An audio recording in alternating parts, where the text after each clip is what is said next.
ఈ special intensive revision సంబంధించి ఈఆర్ఓగా నన్ను నియమించున్నారు. నేను యాక్చువల్గా ప్రాజెక్ట్ డైరెక్టర్ డిఆర్డిఏ. ఈ ప్రక్రియ మనకు 5 మండలాల్లో, ఈ కోడూరు, చిట్వేలు, పెనగలూరు, అదేవిధంగా ఓబులవారిపల్లి, పుల్లంపేట, ఈ 5 మండలాల్లో కూడా మనకు జూన్ 15 నుంచి జూలై 15 వరకు ఎన్యూమరేషన్ అనేది డోర్ టు డోర్ ఎన్యూమరేషన్ అనేది జరుగుతుంది. ఈ ప్రక్రియ ఇప్పటి వరకు సుమారుగా 70% మన కోడూరు అసెంబ్లీ నియోజకవర్గంలో పూర్తి చేస్తున్నారు. ఇంకా మనకు కేవలం 1 వారం మాత్రమే ఉంది. అంటే జూలై 14 వరకు, ఇంకా ఈరోజు కూడా గడిచిపోతే కేవలం 6 రోజులు మాత్రమే మిగిలి ఉంది.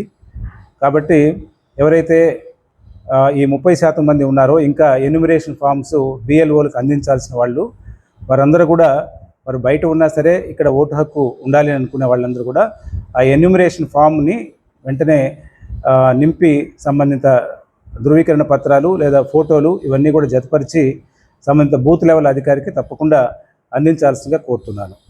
అదేవిధంగా అందరూ కూడా బూత్ లెవెల్ అధికారులు, సూపర్వైజర్లు, అడిషనల్ ఏఈఆర్ఓలు, ఏఈఆర్ఓలు అందరూ కూడా ఇంటెన్సివ్గా గ్రామాల్లో అందుబాటులో ఉండి ఈ ప్రక్రియలో పాల్గొంటున్నారు.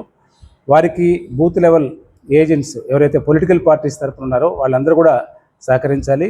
అదేవిధంగా అన్ని పొలిటికల్ పార్టీసు, ప్రజలు అందరూ కూడా సహకరిస్తే మనం నిష్పాక్షపాతంగా అర్హులైనటువంటి ప్రతి ఒక్క ఓటర్కి ఓటర్ జాబితాలో ఉండే విధంగా చూడడం జరుగుతుంది.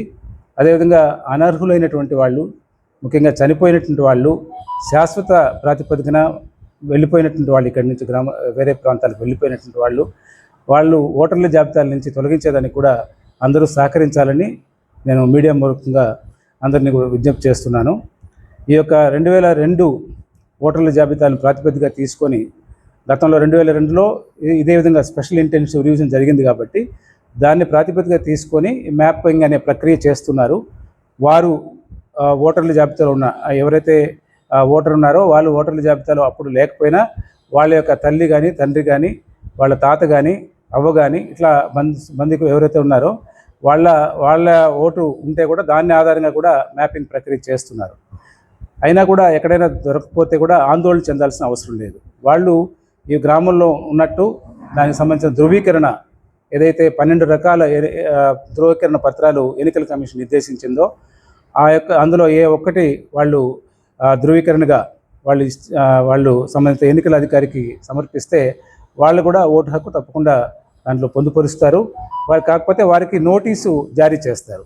మ్యాపింగ్ జరిగిన వాళ్ళకి ప్రత్యేకంగా ఎన్నికల అధికారి ఈఆర్ఓ నోటీస్ జారీ చేసి వారి నుంచి సంబంధిత ధృవీకరణ పత్రాన్ని సమర్పించమని కోరుతారు. ఆ విధంగా సమర్పిస్తే తప్పకుండా ఓటర్ల జాబితాలో వాళ్ళు ఉండే విధంగా ఎన్నికల అధికారులు చర్యలు తీసుకుంటారు. ఎవరు కూడా ఆందోళన చెందాల్సిన అవసరం లేదు, పుకార్లు నమ్మాల్సిన అవసరం లేదు. ఈ ఎన్నికల ప్రక్రియ మొత్తం కూడా నిష్పక్షపాతంగా సరైనటువంటి ఓటర్ల జాబితాను తయారు చేసేదానికి మాత్రమే ఈ ప్రక్రియను కొనసాగిస్తున్నారు భారత ఎన్నికల కమిషను. కాబట్టి అందరూ కూడా ఎన్నికల విధుల్లో ఉండే వాళ్ళంతా కూడా నిష్పక్షపాతంగా ఎన్నికలు నిర్వహించడానికి సిద్ధమై ఉన్నారు. కాబట్టి అందరూ కూడా అన్ని పొలిటికల్ పార్టీసు, అదేవిధంగా ప్రజలు కూడా సంపూర్ణంగా సహకరించాలని చెప్పి కోరుకుంటున్నాను.